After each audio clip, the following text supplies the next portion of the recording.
right. Well, welcome and thank you very much for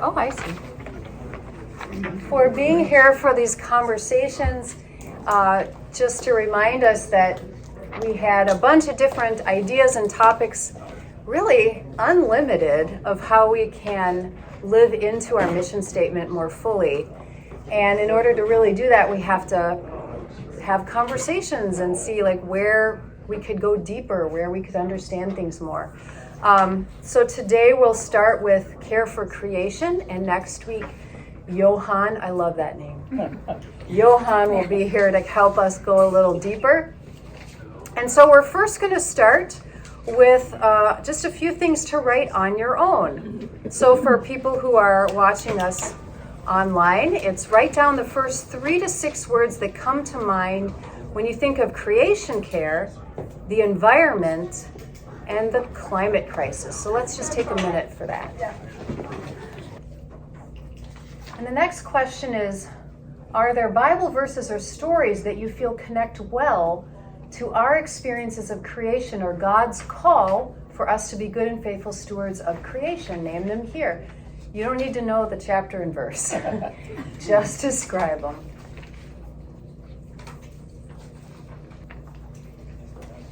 And then finally, what are some practices you have adopted individually or as a household to serve that call?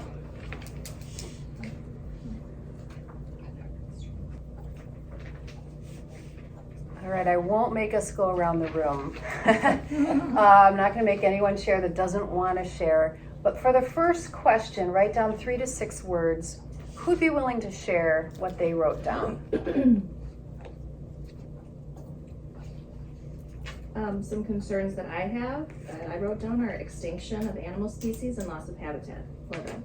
Extinction of species and their habitat. Yeah, thank you. Just our future in general. If there's no bees, we don't have food. If we don't have food, we don't eat. So I have the other of the extinction of life. Yeah. And our lack of care. You drive down any freeway and there's garbage everywhere. Yes. Lack of care. Yes. Concern of what we have. Mm-hmm. Mm-hmm.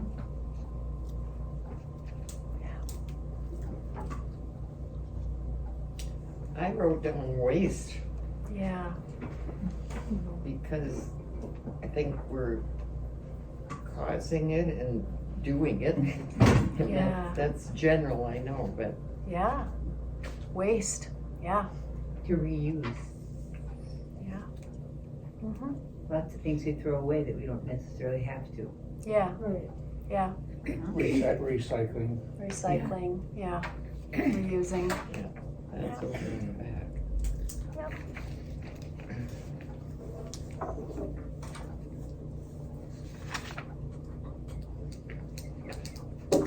And I wrote down myself that interconnected, that we're far more interconnected with nature than we often realize. And I'm grateful for nature for how she gives to us.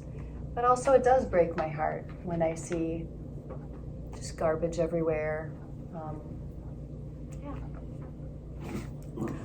The next one, are there Bible verses or stories that you feel connect well to our experience of God's creation? Does anyone want to share what they wrote down? Love your neighbor. Love your neighbor. I wrote the lion laying down with the lamb. Ooh, the lion laying down with the lamb. I love that. That's really cool.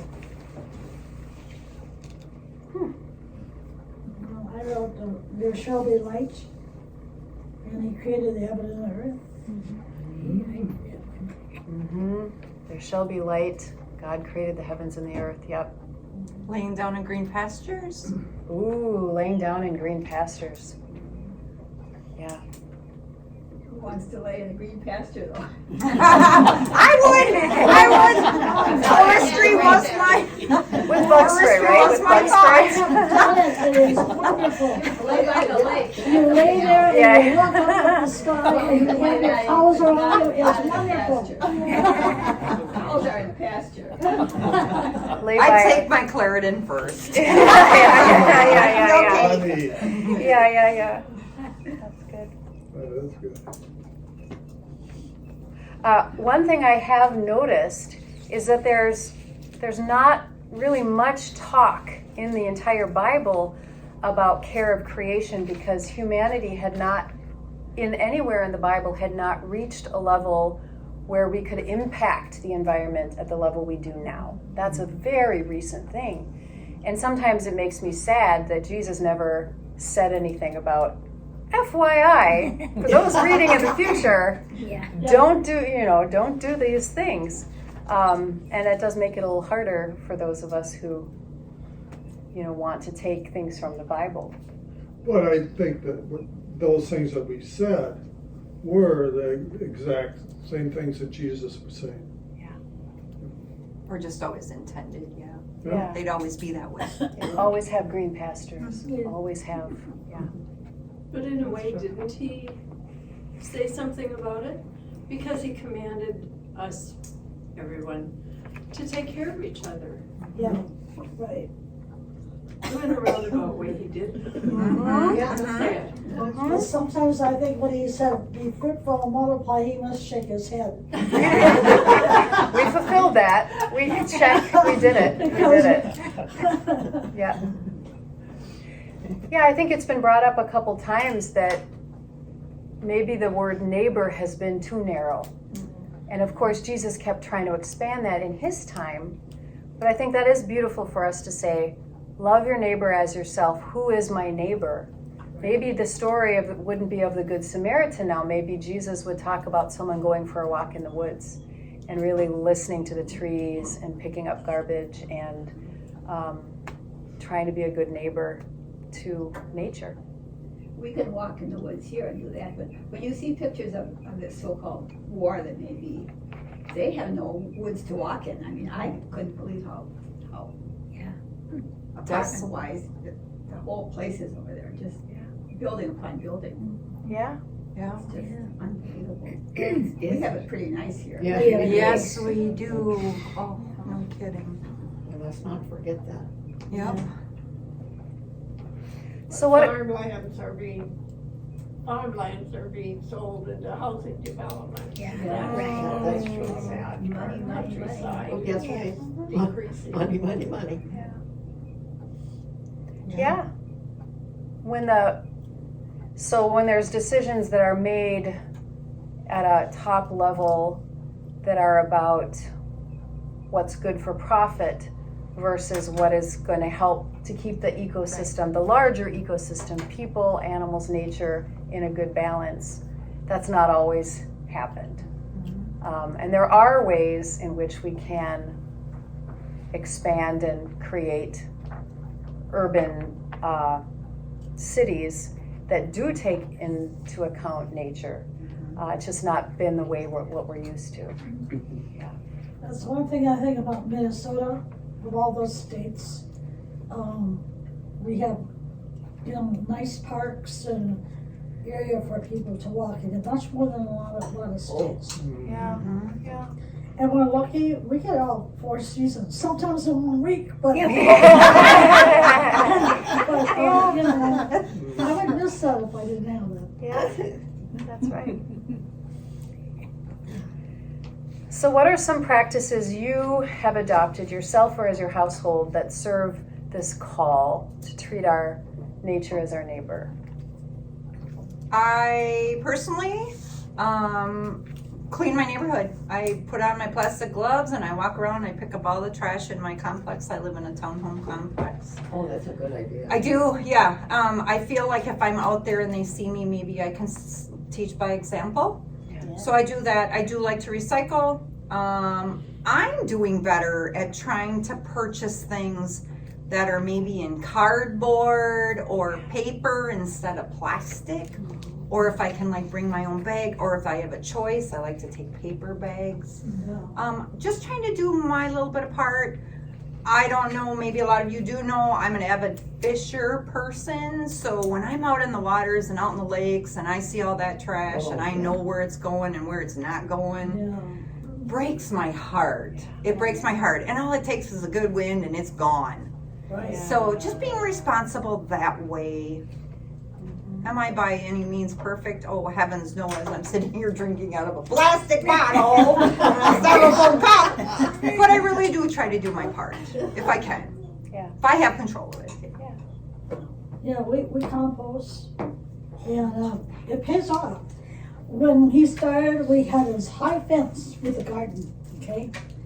Now we still have a little garden and it's still a light fence, but the fence isn't hiding anymore because the compost has brought the dirt up, and so Don actually had to make the fence higher so the little rabbits wouldn't jump. So, but it works. Let me tell you, we have, I know Don's not tall, but we had tomatoes that were, the plant and the tomatoes were so thick, you had to get in there to find the tomatoes, and it was over 5'8".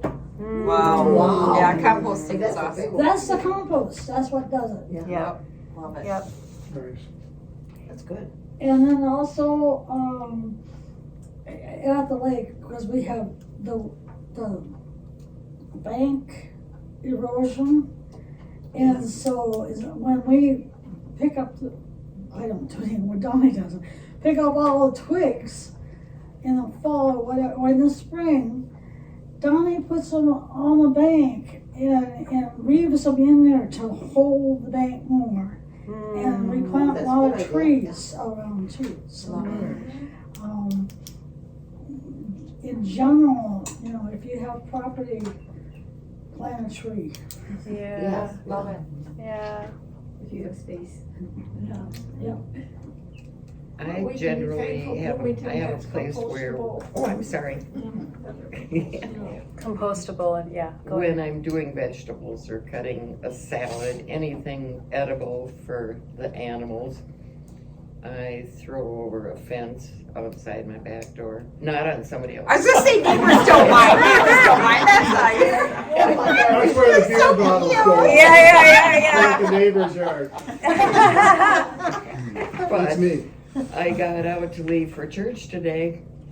There's a squirrel has already chewed a big hole in the pumpkin that I had. Yes. sitting.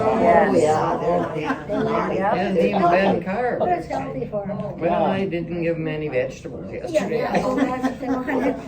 But I don't have a compost, but I feel that that's kind of a way of giving back the, Yeah. not. Everybody's putting it in got the to garbage. eat. I love it. Yeah. Great way to look at it. Yeah. Yeah. Yep.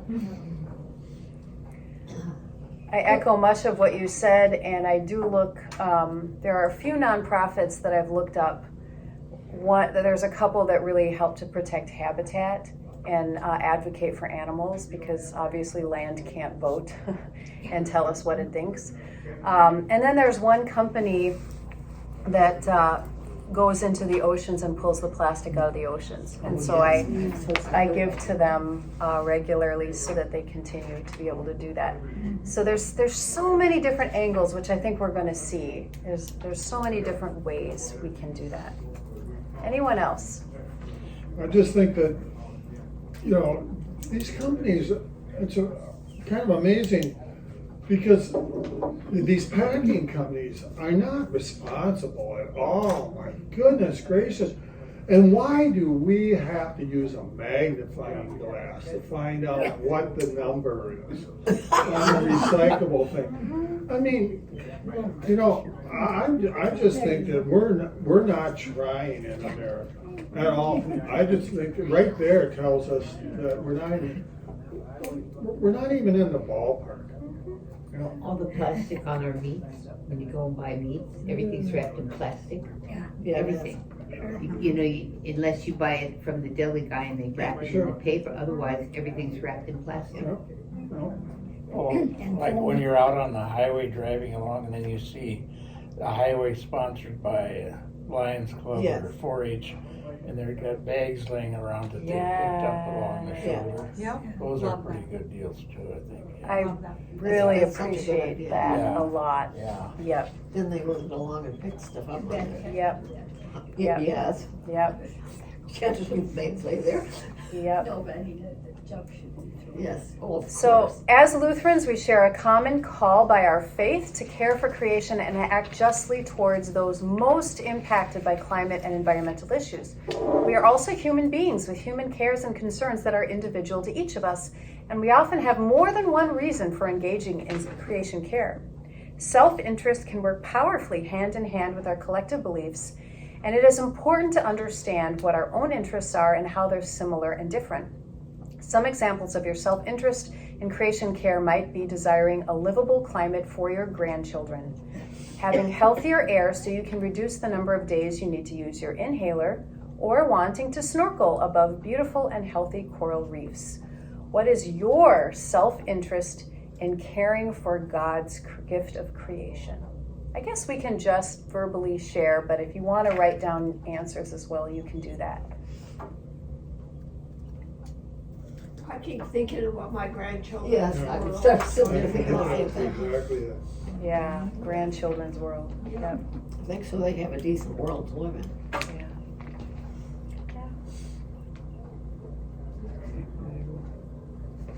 The older I get, the more I realize that, we don't own anything. We're just borrowing for a little bit of time. Yeah. Yeah. So we better leave it in good condition for the next guy. Yeah. That's right. Yeah.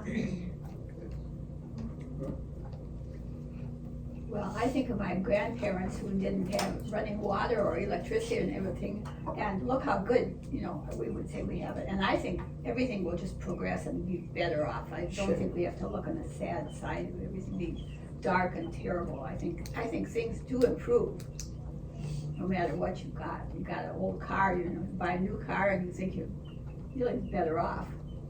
So I think that way that it's not as dire as people make out. And I think you could, I share some of your views there because, like Lake Superior was so Oh, awful. terrible. And then when they did clean that up, nature kind of can take care of itself. I mean, it bounced back. It was pretty good. So I think our efforts that we do, God's going to give us a chance to keep going. I think that's the key. We absolutely have the possibility for a beautiful, clean, wonderful future.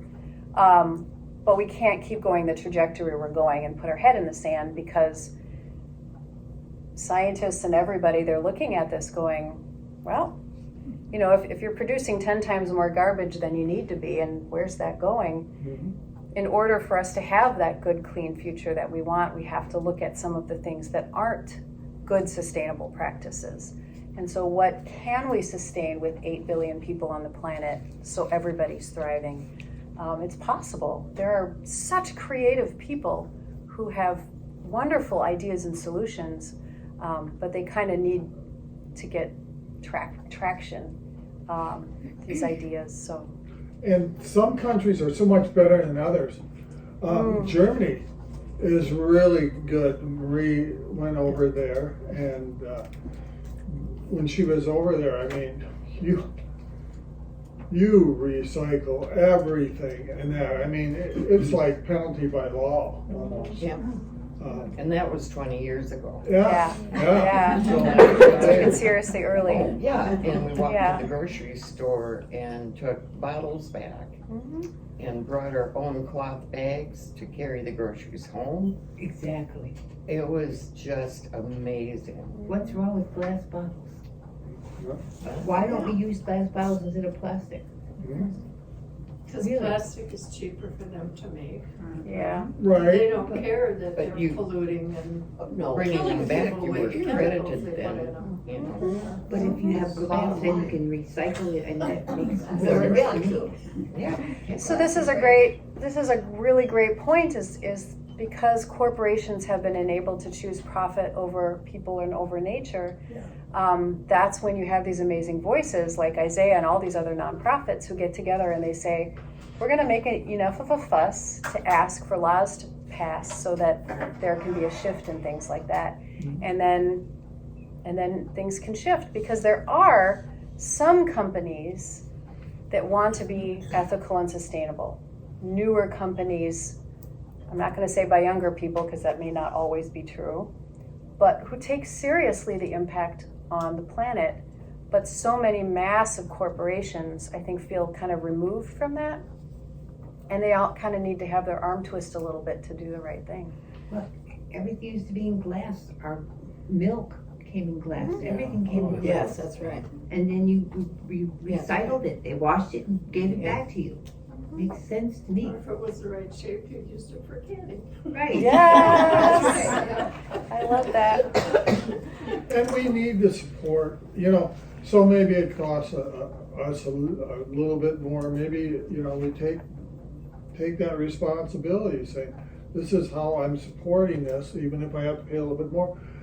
I've seen this on TV where they throw that soap sheet in. Yeah. I go, wow, is that thing cool? You know, in the laundry, In laundry, and yeah. that makes the soap. It's Yep. like Yeah. a sheet of soap. And I'm going, that might be Yep. something. So Yeah. Well, Grandma made her own soap, but I don't have the recipe. Yeah. yeah, you haven't been searching for it either. Yeah. Scrape it into the, Yeah. There are but some there's a thought. younger people who are starting to make their own soaps, and if they have time, doing things that, you know, their great grandparents did, because not because it's always fun, but because they are concerned and they want to do things better. Yeah. A healthier way. Healthier way, yeah.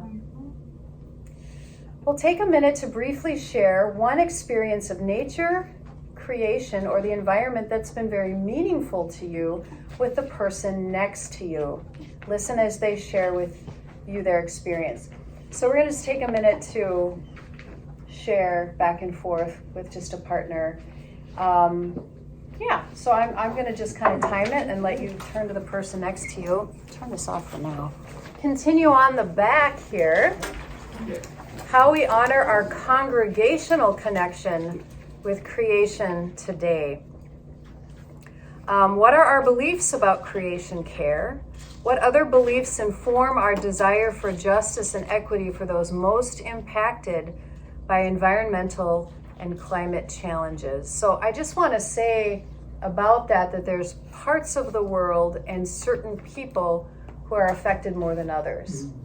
And unfortunately, usually the people with the least amount of resources can be impacted first, and they often don't have the money or luxury to move. But there is something called a climate refugee, where you move because the land you've been on for 11 centuries is now dried up and not producing, right? So you're moving to try to find another place to go, and when that happens in mass, that creates a strain on countries receiving those people. So we've started to see some of that happen. And so when we talk about those most impacted, that's one of the pieces we talk about.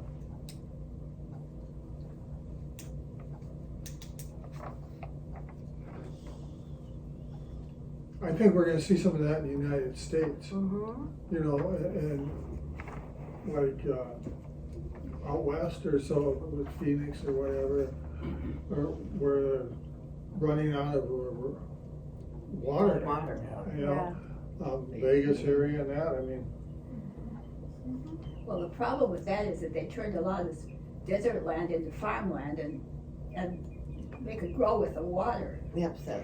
Right. It's probably 40, 50 years ago, my dad went with his nephew out to Colorado, and even then they had controls on who could water and when you could water and how long you could water. And you know, back here we didn't even realize that all these areas were turned into fields that were producing lettuce and all kinds of food that probably shouldn't be. Mm-hmm. It's desert land. Mm-hmm. So And it takes lots of water. it does take lots for of that. It takes water, complete water. There's no rainwater Well, out yeah, there. no. So that requires a very creative solution to tell these companies, this is really not sustainable for our country.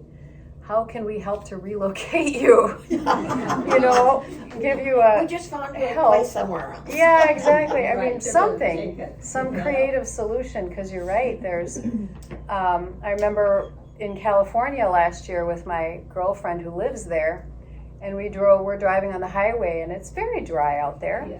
It is. And she said, you know what we're passing? She said it's almond groves, but they take a considerable amount of money, and they've been asked to stop growing almonds, but the farmers won't do it because it's still good money for them. Yep. But it's taking a lot of water. So there's like a kind of a we're all in this together mentality we kind of want to foster and work out. Yeah. Other thoughts about our belief of creation care and justice and equity?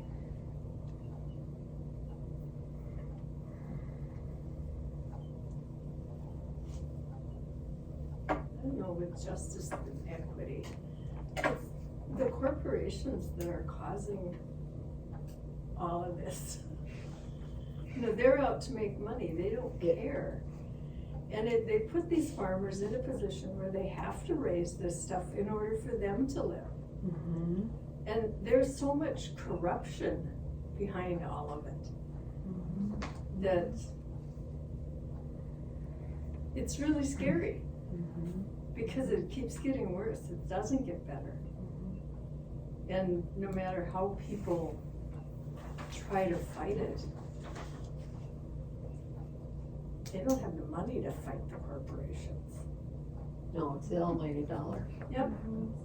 Yeah. And the politicians aren't any better Yeah. Oh, because no, of course they're not. taking money from the corporations and passing laws or not passing laws.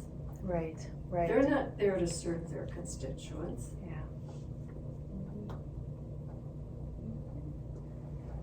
It's a really vicious cycle. Yeah. It is. You know, I've listened to KTIS and stuff before. Some of it I'm with and some of it I'm not with and whatever, but thing is, they do have those financial advisors that take our finances and put them in companies that are try to do good things. Don't do these kind of things. So, as our group of people that supposedly has X amount of dollars, we should try to figure out where we're investing our money in. And it's something that I need to look into. Not that I have all that much money, but what I have, I should be sure that it's what we have should be what we use, that it goes to invest in companies that do good things.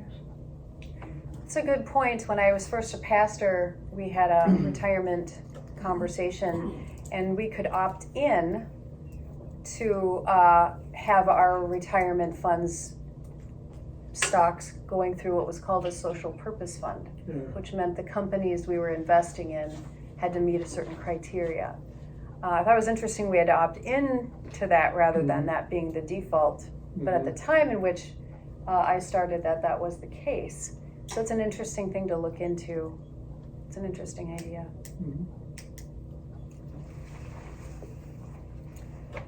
What are some ways we reflect upon God's call to care for all of creation in our worship? That's an interesting question.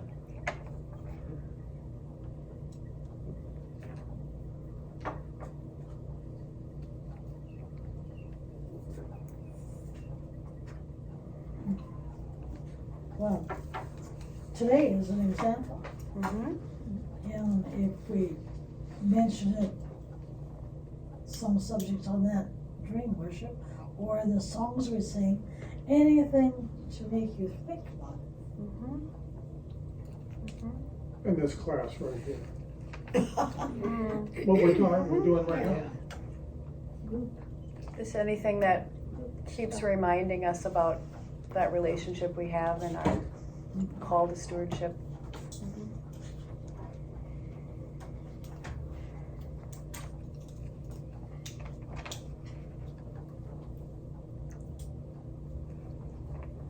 How have we tried to integrate care for creation in the life and work of our congregation outside of worship? How do we currently steward our building and grounds and the resources we use in this context? In last summer's VBS, one day we brought the kids to clean up Moyer Park. They picked up garbage, and they really liked it. Like, I thought they would kind of complain, but they enjoyed it, and it was great. Yeah. Because I remember when she was that age, we did the same thing. Yeah. Over at Moyer Park. Yeah. You know, I mean, They love that, you know. to be included, I think, you know. I feel like you're making a difference. Yeah, exactly. And it means so They much to plant some them. trees and, you know. So, Yeah. I do know we've had a few times where we've deliberately had a compost bin, and then we've tried to label and have, you know, so all the food, of course, but then there's compostable cups, and instead of plastic, which is used once, we have compostable, looks like plastic. But in a facility, it composts. And actually, Nate just asked me a couple weeks ago, he said, why don't we have that every week? I said, well, we can, we just need to have a bin and label it every week. We have to talk about it, make it clear what goes in there, and then someone has to take the bin out because our church doesn't have compost. And Nate actually said, I'll do that. That he'd be willing to take the bag every week and compost it that's a good at his idea. home. Yeah. So that's a sweet idea, and I think that's just something we talk about, to say, yeah, we want to invest in purchasing compostable items rather than single-use items, and to really work to make sure we recycle, compost, you know, we keep all those things. You know, that is an option that we can do. Yeah, we I think that's a good idea. compostable plates, Mm-hmm. compostable silverware, compostable cups. But we, you know, we have the bins out, and it's up to we as individuals to read the signs and know where to put things. Yep. And unfortunately, you know, we have a lot of paper goods that we keep, that we have to use up too. But I think a cup like this is better than the styrofoam cup. Oh, yeah. Absolutely, yes. Yeah. But that's it, you know, recyclable or compostable materials cost more than other paper products. But Yeah. maybe in time they'll come down when they're more made. That's right. I agree. And as more and more people invest in them, that's the goal. You put your money towards your values, and then you hope that those prices come down because more people are spending them. But yeah. We also can use traditional mugs, like Okay. Siri's doing. I feel guilty We to keep this. them over in the corner, but You should feel guilty, John. Yeah. That was Because the thing. actually, normally I do grab one of those mugs because it makes sense. I agree with you. Yeah. well, as long as we have someone to wash them. That's exactly right. Yeah. Maybe. Yeah. We bring our mug from home. I got one in the car. Yeah. Yeah, Jean has a good point there. So if we want to, on events, have more of the reusable plates and cups and silverware, we just want to have as part of our gathering someone who's willing to, one or two people who might be willing to wash that up. So again, to do things that are more environmentally friendly always seems to take a little bit more money and a little bit more time. And of course it's easier, which is why we use it. It's easier to use the things that we just use and throw, which is why I think it's become so prevalent, because life gets complex and we want to do things that are easy. So that can just be a choice we make as a congregation. And then we also have our spring and fall Somebody was cleanup assigned to wash. around church. Yeah. John knows a lot about that. No, but I mean, We kind of do that twice or 3 times a year. Yeah. About around the church. Yeah.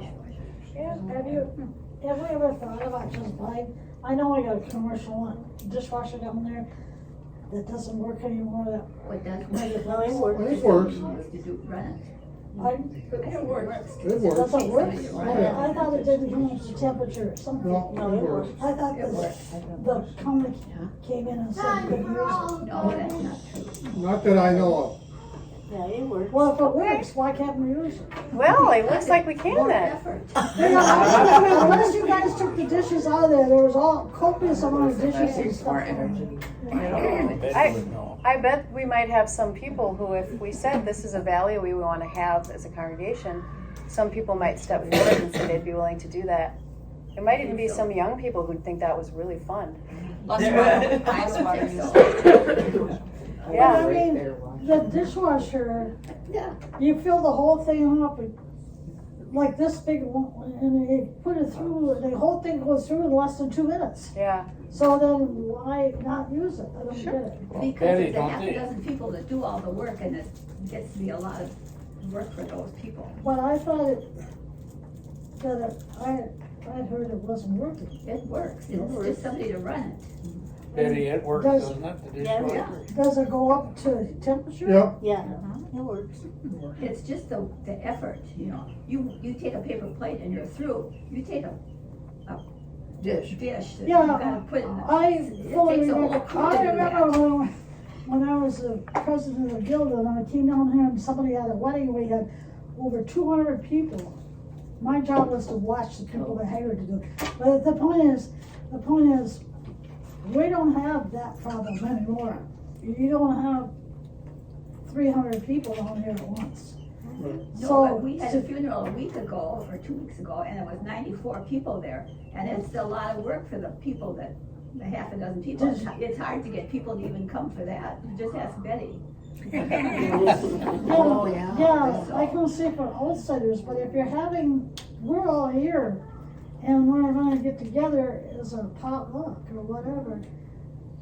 I think what it sounds like to me is that this can be a case-by-case situation. For example, if we have a Yeah. potluck and one of the signs is, we'll run the dishwasher, and Yeah. someone signs up for it, then we use the reusable plates. But if no You one need- signs you up need for it, Someone to run the dishwasher, and then you have someone to put the dishes away. sure. And you have to have somebody who work 5 to 7 to do the high shelves. Otherwise, the rest of it we can take care of. Yeah. And even if it's a congregational event, you know the people that are always here cleaning up. It's always the same people. Yeah, Yeah. Yep, it's always the same people. yeah. Jean. Betty. So it's good that if we wanted to do the change, that any change we do, we never want it to be more work for the people who are already Right. doing things. Yeah. So then we say this is a value that we talked about in this class, and we want to know if there are any people who would be different, new people who might be Yeah. interested in that. And we sort of go with what we have, because I think you're absolutely right. These points are great, that we can do something different, but we want to make sure that it's a commitment we all make and don't Right. just ask 1 or 2 people to do more work. Yeah. I don't think there's anything wrong with being completely upfront and saying, hey, we got the same 10 people doing things all over. Yes. Okay, now then it's time for the Yes, other that 10 is to true. take It over. does tend to be the same people. Yeah. But in this day and age where everybody works, you aren't gonna find 10 other people that are gonna come and do the work. Well, we You can look- always see. We can always see. You look around, you'll see that everybody is doing something. You know, it's amazing if you check in the book, our church book. So many people are doing something, it's amazing. It really is, but I'm living with him. Well, let's skip to the last question here, because I do want us to be wrapping up here shortly. Last question: if there were no constraints on our time and resources. Use your imagination. What is the one thing we are not currently doing that we could do as a congregation to better engage with creation care? Let's just have fun with this question. What would we love to do if we had a huge bank account?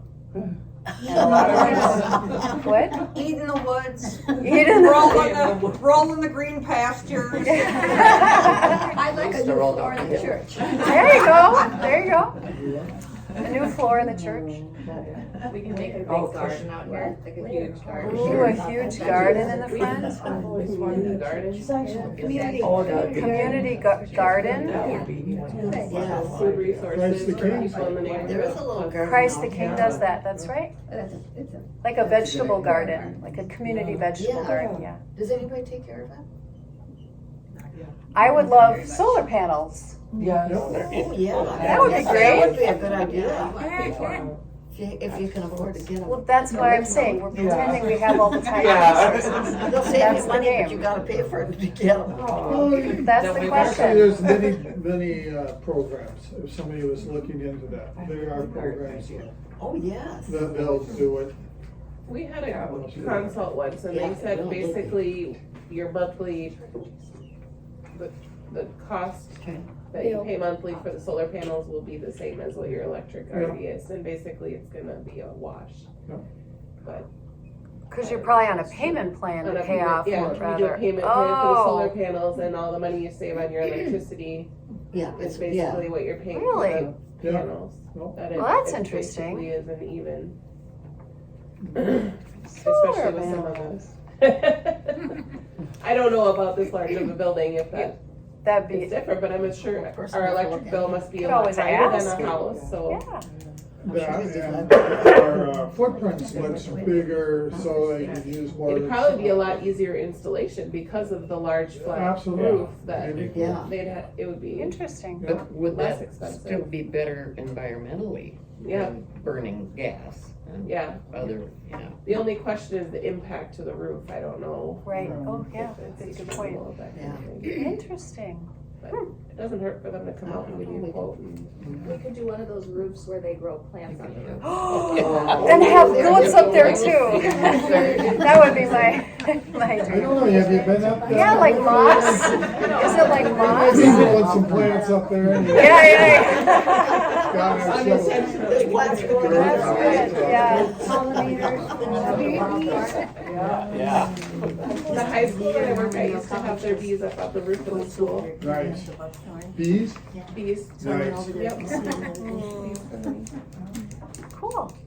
A final thought. If we had all the time and resources in the world, what would we want to do here at church that's wonderful. for the environment? I'll clarify that. In just the church in general or the community? Oh, hey, expand it out, Vicki. What do you think? I get rid of pesticides and herbicides. Mm, We'd be treating our yards and our rivers and our lakes are all messed up because of them. I worked That at is true. Gerton's and I asked the people over in the area where they do all the chemicals and stuff. I said, how many people actually come to you with the actual test, stating that they've done the test on their yard so that they know what they have and what they need? And he said 1 out of 100 people will bring in a test that they actually had done on their yard before they started treating it. And we have so much runoff. So when you drive by these housing places and you see these ponds and they're green, they got Yep. scum green, that is pesticides that have made their way into those ponds. Yeah. Nothing can survive there but what's there, the green muck. Yeah. So if we could get rid of those and doing it naturally, would be amazing. Yeah. Like we're using beet juice right now for our winter roads. You know, we don't use a lot of salt, they put down beet juice. It's a natural, it's awesome. So if we could do that, just better the environment. I mean, our kids are growing up into, that's gonna be a point where they're gonna have to be in a spacesuit because chemicals abuse skin. That's my personal opinion. That's what I'd like to see change. Well, thank you so much for all these thoughts. We'll put a pause on it And we'll pick up with the capable leadership of Johan. I just like saying that name. Just the nicest guy who has a wealth of knowledge to share with us. So he'll be with us next week. Thank you.